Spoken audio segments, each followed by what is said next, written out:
mothers of murdered children, and I get the opportunity to talk to the loved ones who've lost somebody, I know that this is their bundle of joy, and we need to remember that these are lives, and we look for ways to humanize this to make it easier for the public. So I tasked Commander Straussball with coming up with a way to humanize this, and today we're going to publicly announce the fruits of his labor. He's worked really hard. I'm very proud of what he's done to put this together. We're collaborating with the community to do this. We're doing this internally with our own staff. It was something that cost very little but means a lot. And we're really excited about the results it's going to bring. So with that, Commander Straussball. Thanks, Chief. Thanks for coming today, and most appreciative that the moms could be here with me today. Their stories speak volumes. I took over as the Major Crimes Bureau Commander about 20 months ago. And when I took over, I tried to learn as much as I could in a very short period of time about how we did business. And one of the things that caught my attention was that we didn't have anything up on our webpage where the community, which is vital to solving homicides, could go and look at our old cases and make a tip, either through Crime Stoppers or directly to our homicide investigators. So I came up with this. Other agencies have it. It's now on the actual internet for the police. It's down there underneath it says unsolved murders. I changed it from cold case to unsolved murders because I want to make sure that we understand the verbiage. The verbiage is these young men and women were taken away from their families and they were murdered. So the diagram is there, and I have to do some kudos really quick. I have to make sure that I say a lot about our webmaster, Kevin Neff. He's the one who actually went in and extracted all the data and put in there underneath these tabs. And then I also have to make sure I throw out a thank you to Steve Levine from Channel 6 for constantly staying on me, and asking me for updates. And I thought it was going to be a larger task, but working with him and working with the mothers and Kevin has done a phenomenal job. Something that we had many, many years ago, and it kind of fell off by the wayside. And so I wanted to make sure I brought it back, and I wanted to make sure that the humanizing part of it is we put the pictures of the loved ones up there who were involved in activity, who were smiling, makes you think of them when they were a kid, makes you think of them when you first saw them take their first step. And so we started asking for pictures, for people to bring up pictures for us.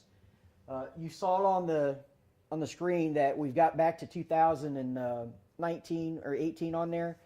We're working backwards slowly. We wanted to put all 2020, 2021 on there, and if you don't see your year on there when your loved one was murdered, give me time, we'll get it on there.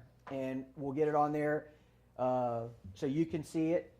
We can put it on there with a photograph of you choosing, and you can write a little message if you'd like to give to us. We have editing rights to put on there just as a personal message. My goal is this sparks interest in the community by looking at pictures like these and saying, you know what, I need to step up. I need to tell a detective what I know about these murders. Because every single day, the co-victims, our families, can remember the date and the time that they were notified of their loved ones being killed. So I wanted to get out to the community, and I implore everybody to tell your friends about it. That's why I had it put on the very front of the web page. I had it put at the very top. I named it very explicitly so it's new. And so my hope and my desire is to make sure that we get everything out to the community that we can, and we get contacts. If you look at the bottom, we have two little links there. It says Crime Stoppers and Cold Case. If you click on those links, it will go to Cold Case, or it will go to the Cold Case Unit page, or go to Crime Stoppers page. So you can either call or you can go to Crime Stoppers if you need to remain anonymous. We can work with Crime Stoppers tips. We can work with those. Give them to us. Let us have the ability to go out and follow up on the information that you have. And if you're holding on to a piece of information, I just would like you to look inside yourself and imagine if it was your son, your daughter, your brother, your sister, or any of your loved ones. And wouldn't you want someone to come forward to help give you some peace? I guess I could take any questions. I guess that's a big thing that people are concerned about, providing information, providing their tips. So anything they put on here will be completely anonymous. Obviously, we know Crime Stoppers is, but sometimes when you call police, they say that their name may be used, they may be used further down the line. So this is completely anonymous, even when contacting police. If you contact the Cold Case Squad, they'll keep it as anonymous as they can until it gets to trial. Once it gets to trial through discovery, everything has to be released. With the Crime Stoppers tip, the detectives have to work a little bit harder. They just have to verify the tip that they get. So that's why I just differentiated the two. Cold Case will get you in contact with the detectives directly. Crime Stoppers will get you anonymous tip line. That's what I would prefer if you're worried about that. Why do you think something like this is going to make a difference when I know you've talked about many times in the past how tough it's been to get community members to give information that can help solve the cases? Well, our demographics now, for those people under 30 years old, they're on social media, they're on Snapchat, Instagram, and I don't want to embarrass myself by trying to think of any other ones because I'm not that guy. But things online, people will go to. And people are going to go to it because they went to school with somebody. They're going to go to it because family members are telling them. And then family members are telling the churches that they go to. And the churches are telling the congregation. You know, my hope is everybody that's listening to this right now tells 10 people. And those 10 people tell 10 people. And those 10 people tell 10 people. You know, and we use that in crime prevention techniques as a way to get the word out in the community about a trend, an idea, or something like that. And that's my goal here, is I think more people, especially those under 30 who are constantly on the phones doing this, will go to this quicker than they will read a newspaper or watch, you know, the news. Kids typically, young adults typically do everything on their phone. Is that where you think you're going to get your tips from now on, social media? I'm hoping. I'm really hoping. We have a very dynamic social media page for the Division of Police. We hit a benchmark for the followers, and so there's been a lot of work put on that. So these things get put on Facebook. This today is to try to get you guys to help me, you know, get the message out and to our younger people, and I mean anybody and everybody. We need to help. And where are you on homicides right now, the solvability rate? Where is it compared to last year this time?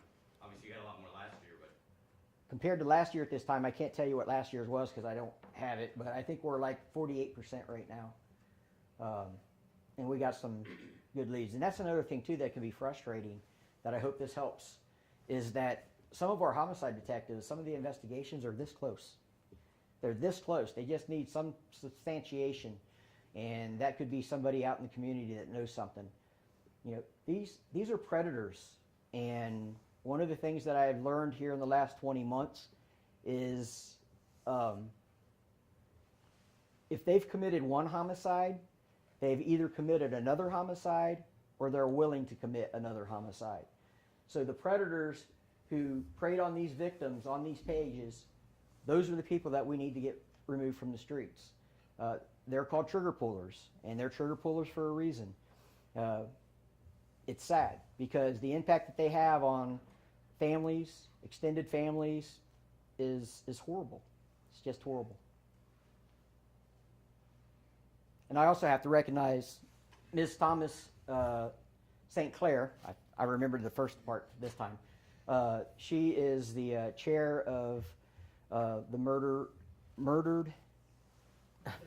of Murdered Columbus Children. And she is a big supporter of me and a big ally.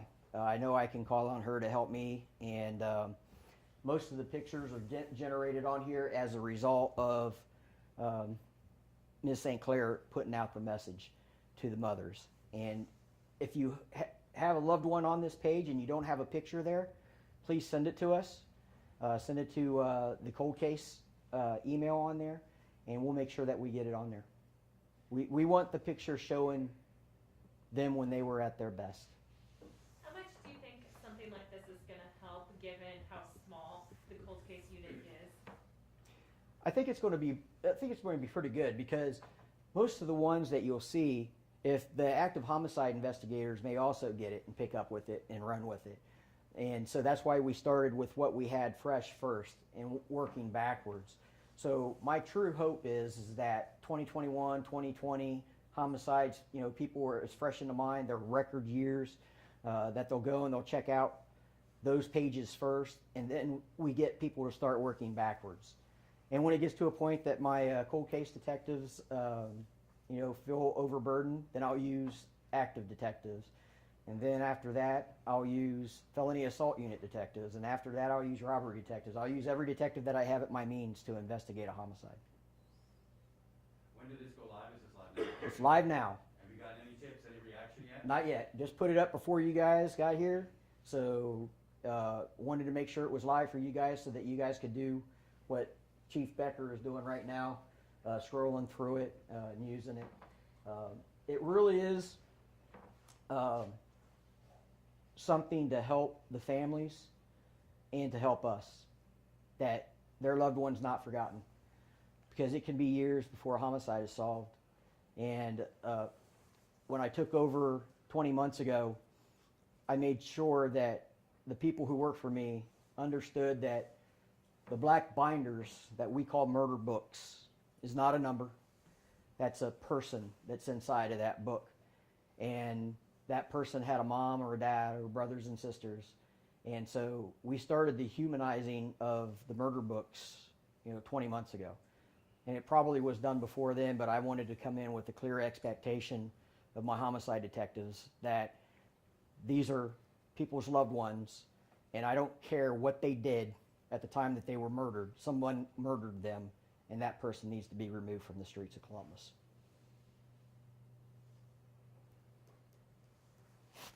Ms. St. Clair, would you like to say anything?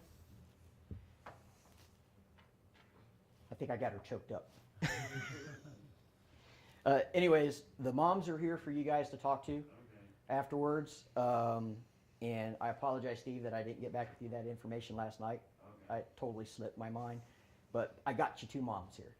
And they can help you out in the interview. I'll answer any questions, and you two both can reach out to me anytime. So I do actually have one thing to add, Commander. If you could just elaborate on, obviously it was important for us to get this up and running as soon as possible with the most recent cases. How far back do we plan on having this page go in terms of years? 1955. And is there a specific reason why 1955 would be? That's our last unsolved homicide. 1955. 1955. And you want families to contact you? I know you have that new unit where they're working with the victims. If they see their loved one's case up here, they want it up there, who should they reach out to? Get that information. Just reach out to the homicide unit in the cold case unit, and we'll get the information to our webmaster. But he's going back through and he's extracting all the data from the books on the notification sheets that we send out. And so it's easier to work backwards. And he had a database that was up to 2005. We have to go in and vet that information, and then hopefully we can import it. When we changed servers many years ago, Fortunately, there was a smart police officer in PoliceNet that saved that information on that server when it came to the old cold case file. And so our hopes is that we move backwards, and then when we get to 2005, then we can hopefully start to insert. But pictures, most definitely. Because like I said, all we need is a name and the date of death, and family members hardly ever forget that date of death and the time that they were notified. And how much of a difference do you think this will make? Are you hoping it will make? Hoping, I have high expectations. Some will say that you should have lower expectations for some things. I have high expectations for this. I'm trying to reach out to a younger demographic.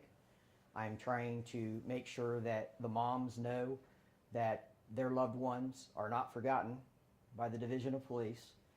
I'm hopeful that we get tips.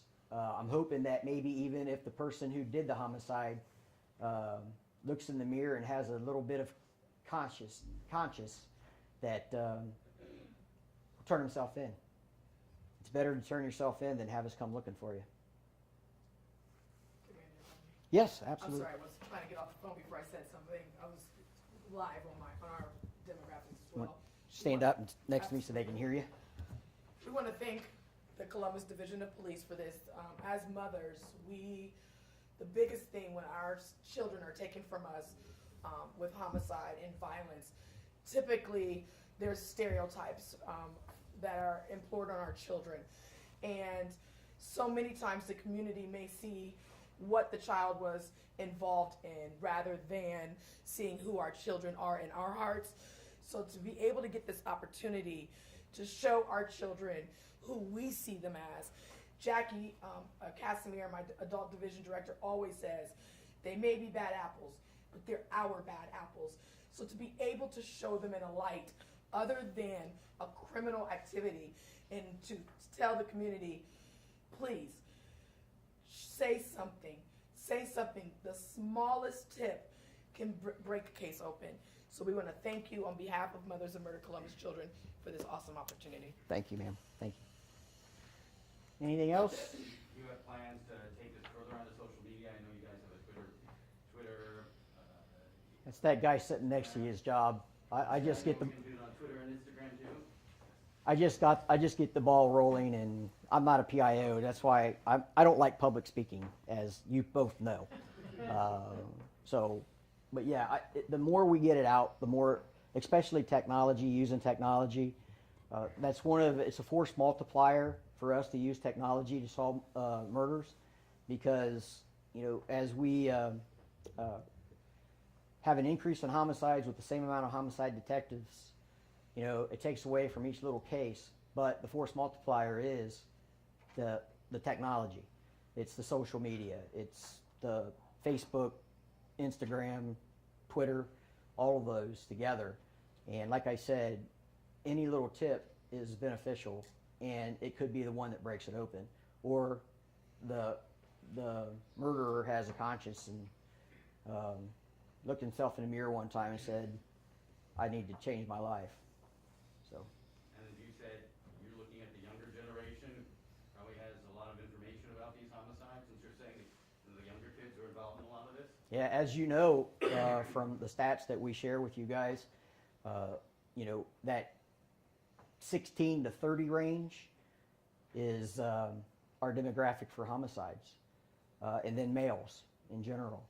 And so hopefully, this new technology, this new page using the technology will push it out to them. Because in the inner city, there's the thing about the snitches and stitches and everything like that. And one of the things that I like to point out when I talk to community groups is I've talked to the original founding members of the Crips gang in Los Angeles and the Latin Kings in Chicago, and they are the ones who told me that the snitching in the community is when you are involved in criminal activity with someone and they snitch on you. Snitching is not when you know somebody committed a murder in your community to tell on that person. Now, if the person was committing the murder with somebody else and then they snitched, that's it. But don't live by that adage. Don't. It's a life. It's somebody's child, and sometimes they're just taken way too early. You know, our victims are in that same demographic, and to me, as a lifelong resident of Columbus, that's just not acceptable.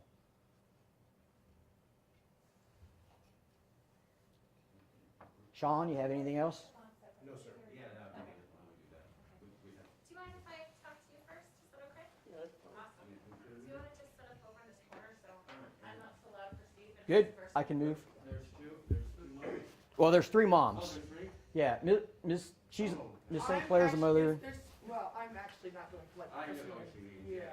yeah. Because my son's case was Is there, Oh, thanks. We can go around. well, I was there in front of her with them on it, we could.